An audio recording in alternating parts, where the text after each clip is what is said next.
ابنك بيعيط وبيبكي كتير، تبقى قاعد عمال يعيط وعمال يبهدل الدنيا ويصرخ من هنا، وتخش البيت البنت زوجتك عماله تشتكي، الواد عمال يعيط يا عم الحاج، مش عارفين نعمل ايه، غلبنا معاه وعمالين نديله ادويه مفيش فايده، عياط عياط، صريخ صريخ صريخ. الحل ايه؟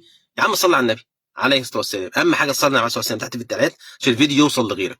اللهم صل وسلم وبارك على سيدنا محمد. طبيعي جدا ممكن يكون ابنك بيبكي علشان هو جعان. ابنك الصغير اللي عنده سنه او سنه ونص، ما انتش لسه عارف عنه حاجه، ولسه ربنا رزقك باول مولود، ما انتش عندك خبره في تربيه العيال، فتلاقي مثلا يعيط عشان هو خاطر عنده تلبك معوي.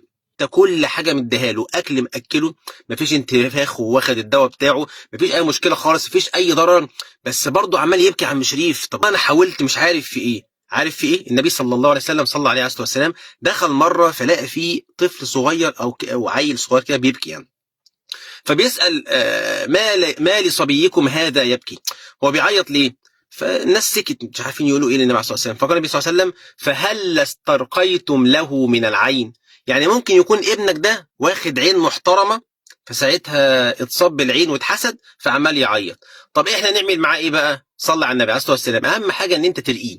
هتقولي ارقيه ازاي؟ ما انا ما اعرفش ارقيه. ارقيه اول حاجه ارقيه بالمعوذتين وقل هو الله احد. حط ايدك كده على راسه واقرا قل هو الله احد 3 مرات، قل اعوذ برب الفلق 3 مرات، قل اعوذ برب الناس 3 مرات. الكلام ده مهم جدا ولازم تعمل شير عشان غيرك ينتفع بالكلام ده. فكل لما العيل بيعيط من غير اي سبب انا عاوزك ترقيه وش كده قبل ما حتى ما تروح للدكتور. روح للدكتور عادي ماشي، ممكن يكون هو تعبان مش واخد بالك منه، بس برضه اهم حاجه انك ترقيه. يبقى اول حاجه تحط ايدك اليمين على راسه وتقرا قل هو الله احد 3 مرات، قل اعوذ برب الفلق 3 مرات، قل اعوذ برب الناس 3 مرات، وتقرا ايه الكرسي برضو، هذه رقيه، وسوره الفاتحه مهمه جدا وانت بترقيه. وبعدين في عندك برضو انك انت تقرا سوره البقره على طول في البيت. قال النبي صلى الله عليه وسلم صلى عليه الصلاه والسلام قل ان الشيطان ينفر من البيت الذي تقرأ فيه سورة البقرة. سورة البقرة طول ما هي شغالة 24 ساعة في البيت مفيش شياطين موجودة في البيت دي، فلو في شيطان في حاجة متلبسة بالواد دوت، في جن في أي حاجة، فده كله إن شاء الله هيضيع بكثرة تلاوة سورة البقرة. وأنت نفسك تقرأها. النبي صلى الله عليه وسلم بيقول إيه؟ اقرأوا سورة البقرة فإن أخذها بركة، يعني ربنا هيبارك لك في بيتك وفي عيالك وفي صحتك وفي عافيتك وفي فلوسك وفي أي حاجة.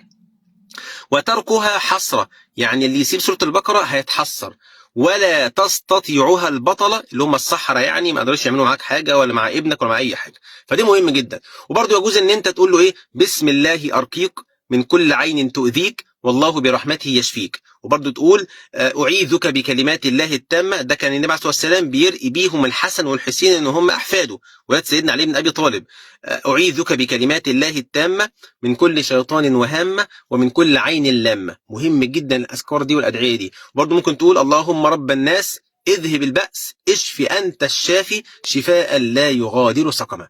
فلما تلاقي ابنك الصغير او دخلت عند حد انت بتزوره لقيته بيعيط وما انتش عارف بيعيط ليه، وبيقول لك مش عارفين وردينا دكتور قال ما فيش فايده، ارقيه بالرؤيه ديت، وانصح الراجل ده ان هو يشغل على طول سوره البقره في البيت ويقرا سوره البقره، وان شاء الله مش هتلاقي الولد يصاب باي حاجه باذن الله عز وجل.